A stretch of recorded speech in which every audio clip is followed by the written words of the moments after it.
guys, so yun po, maraming salamat po sa walang sawang pagsubaybay sa atin pong daily horoscope. So unahin na natin guys sa mga earth sign ang Capricorn. Pero bago tayo guys mag-start, ayan, kung ikaw ay bago pa lang sa ating channel, mag-subscribe na po kayo. And i-click mo na rin yung ating notification bell para lagi kang updated sa ating mga bagong upload. And sa mga nais pala guys, magpa-private reading, ayan, iiwan ko na lang yung link sa ating pong description box below or pwede niyo ako guys i-direct message sa ating pong Facebook, Jade Tarot. Tingnan natin guys, gabay kapalaran po ni Capricorn. Capricorn. Mirror. Spaceship.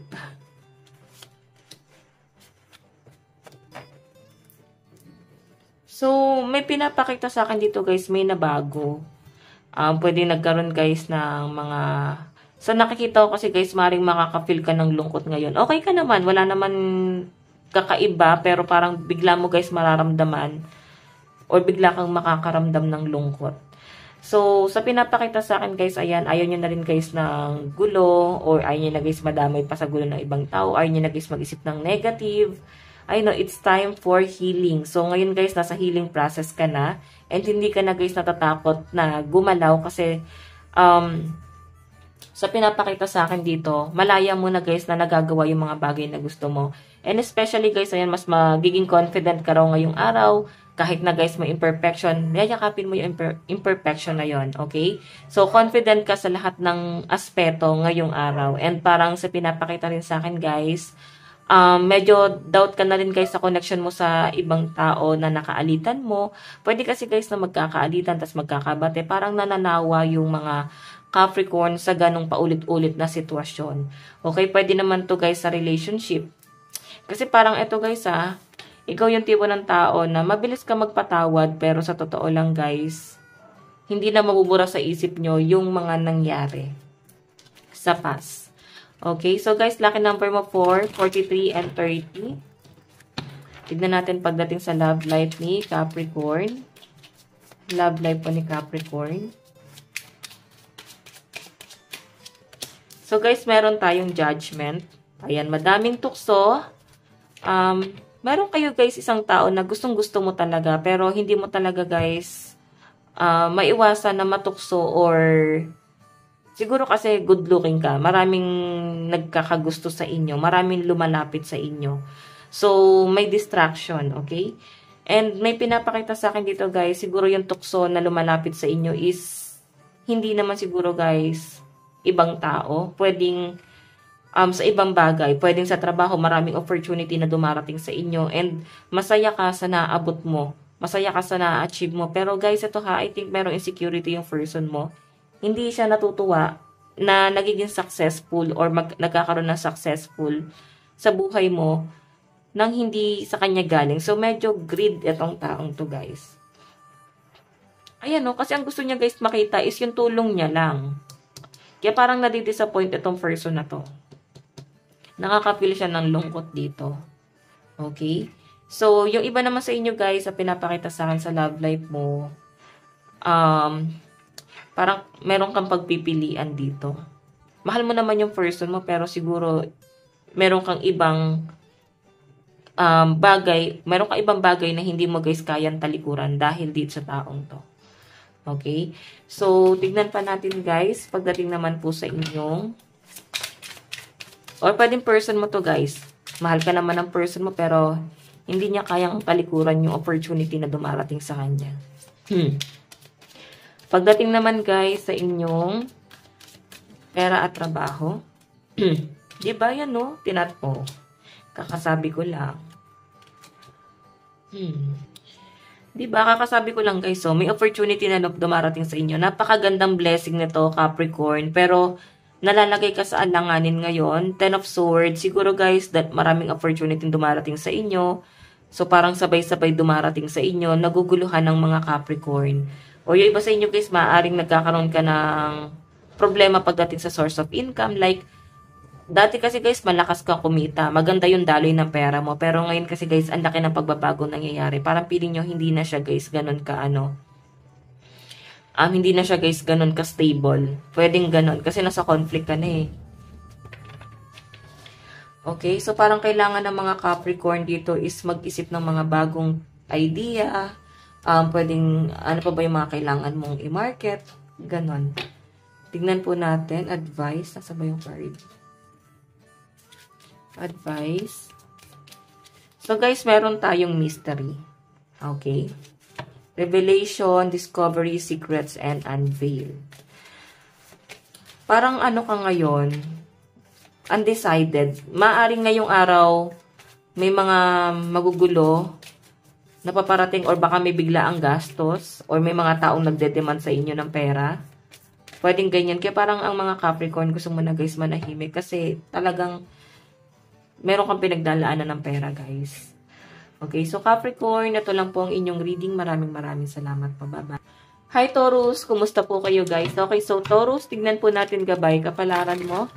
Taurus, Sun, Moon, Rising, and Venus sign. Gabay kapalaran po. Okay, wait lang guys.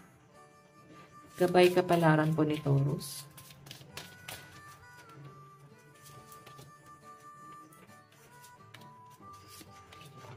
Okay, so nostalgia. Meron kang, para ka magta-throwback ngayong araw. Ayan. Or baka may mga kaibigan ka na mga matagal nyo na guys na hindi nakaka-banding.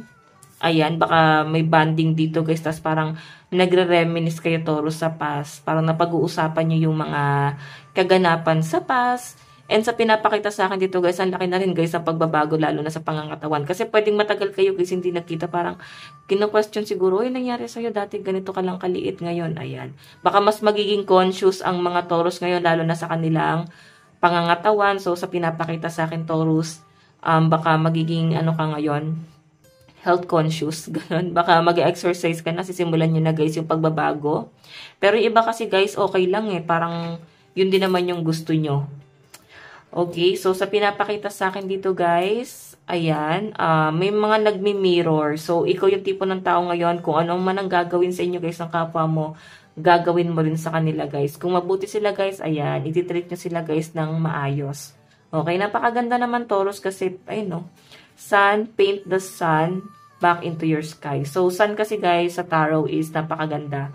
Napakaganda nito, maaring magiging confident ka ngayon and parang nandun ka sa point na parang kang nabubuhayan or nabunutan ng malaking tinik sa dibdib, guys. Okay? So, tignan natin, guys. Ano ba itong nagpaginhawa sa inyong buhay ngayong araw? Okay. Baka may good news na dumating. Okay. Tignan natin, guys, pagdating sa inyong love life. So, meron tayo, guys, 8 of Pentacles, the world. Ayan. Siguro guys, masyadong maraming demand. Ang daming gustong gawin. So, parang may lumalayo dito, Taurus. Ikaw tong lumalayo o yung person mo. May nakikita kasi ako, Taurus, nasa healing process kasi parang napapagod na eh. And sa pinapakita sa akin, Taurus, parang mas magpo-focus dito sa kanilang pamilya. 10 of Cups. Ayan. Mas magpo-focus ka ba sa family mo? Kasi sa person mo kasi guys, ang daming demand, ang daming kailangan, ang daming responsibility. Pero kung nagsasama pa kayo guys ng person mo, nahihirapan na talaga kayo. So, hindi naman guys para i-sacrifice tong relationship mo sa person mo. Pero siguro nag-iisip ka ng ibang plano, paano ka palalago. Siguro iniisip ng mga Taurus is mag-ibang bansa. Ayan. Parang yun lang yung nakikita nyo guys, tanging paraan. Sa ngayon. Tignan naman natin guys. Okay. Okay na nga. Naguguluhan ako bigla. Okay, pagdating guys sa inyong pera at trabaho, Taurus. Kasi sa person mo guys, ang daming demand eh. Tignan natin ha. Ayan, may mga nag-aayos ng papers, pero broken-hearted kayo guys. Siguro, ano ba to? Parang, hindi ka makapag-focus sa ginagawa mo kasi, ayan o. The Hermit, iniisip-isip mo guys yung ginawa sa inyo guys ng person mo kung nilagay ka guys sa third party. Okay, iniisip-isip mo yon. Meron ka pa namang mga pinaprocess na papers or pwedeng may nangyari guys na hindi maganda, parang feeling nyo guys pinaasa kayo. May nagsabi sa inyo na tutulungan kayo, tapos parang pinaasa kayo guys. Okay, tingnan natin advice ni Taurus. Advice po ni Taurus. So guys, meron tayong frequency, flow, sound, vibration, energy, and healing. So, sa pinapakita sa akin, Taurus, parang ang daming gusto magpaliwanag sa'yo ngayon. Siguro ito nga, dahil marami kang makakausap ngayon, makakabanding na kaibigan. So, nandun ka siguro sa point na para kang mamalatin sa dami ng pag-uusap nyo rito, guys. Okay? Pero sa mga ano dito, guys, sa mga in relationship, okay naman yung nakita ko. Pwedeng magkasama pa rin, pero masyado, guys, controlling. Okay?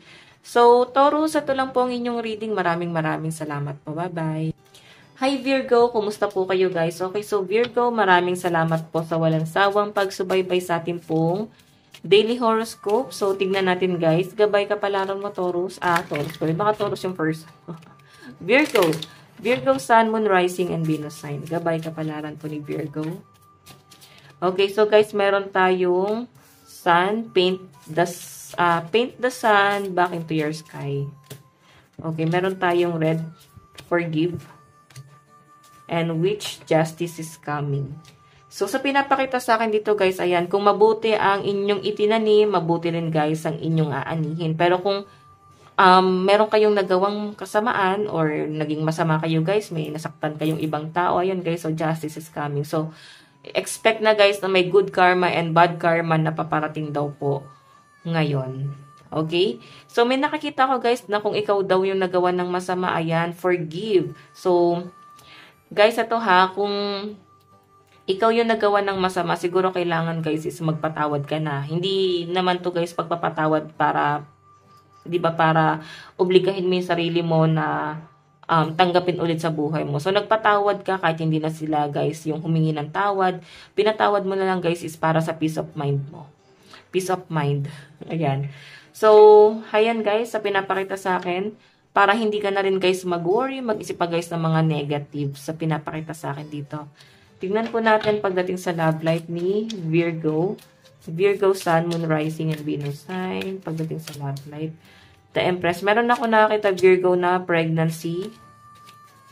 Or meron kayo guys ina-expect dito na parang may mabubuntis. Okay. So baka may mga buntis dito guys. Or plano kayo, family planning ba to Virgo? Kasi ito, or pwede naman guys na may plano kayo ng person mo na mag-travel abroad or dito lang guys sa Pilipinas. Ayan, baka kayo ay magbabanding or baka guys mag-outing. Diba? So, may nakikita ko guys, nahihirapan guys dito sa relasyon na to. May nakikita kasi ako dito guys, conflict. So, parang wino-workout na lang talaga to sa ibang bagay. Ganon. Or, pwedeng ginagamit na lang Virgo. Mararamdaman yan. Ginagamit na lang ba kayo ng person mo or ginagamit ka ng person mo. Parang nagiging kampante na lang yung person mo. Okay? So, ayan, possible guys na may travel dito. Parang may nag-explore pa kasi guys eh. Expect nyo na guys na yung person mo is parang hindi guys masyadong hindi masyadong focus dito sa relationship nyo. Pwedeng siya ay masyado pang nalilibang sa ibang bagay. Like, gusto pa niya guys mag-explore, mag-party, maka-experience pa ng iba. So, possible Virgo na na-involve ka sa isang tao na pwedeng kapang lokohin. Okay? Possible. Tignan natin Virgo pagdating sa pera at trabaho. Pera at trabaho po ni Virgo. Virgo, Sun, Moon, Rising, and Venus sign. Pera at trabaho po ni Virgo. So, guys, meron po tayong the Moon. Ayan, so mag-iingat tayo guys, no? Lapitin ka ng scam. Virgo, may nakikita akong nagkakaroon ng problema pagdating sa inyong pera. So, expect nyo na guys, 3 of Swords, 8 of Swords, and the Moon.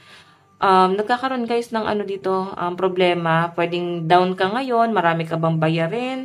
Pwedeng nalalagay ka sa alanganin ngayon. May nanggigipit sa inyo Virgo, or pwedeng kailangan nyo talaga guys ng pera. Kasi may problemang nangyayari dito, guys. Okay? So, ayan. Ano ba to? Tumalbog ba yung cheque nyo? Or na-hold yung account nyo? Nagkaroon ng delay sa transaction? Or pwedeng na-delay yung pera mo na paparating?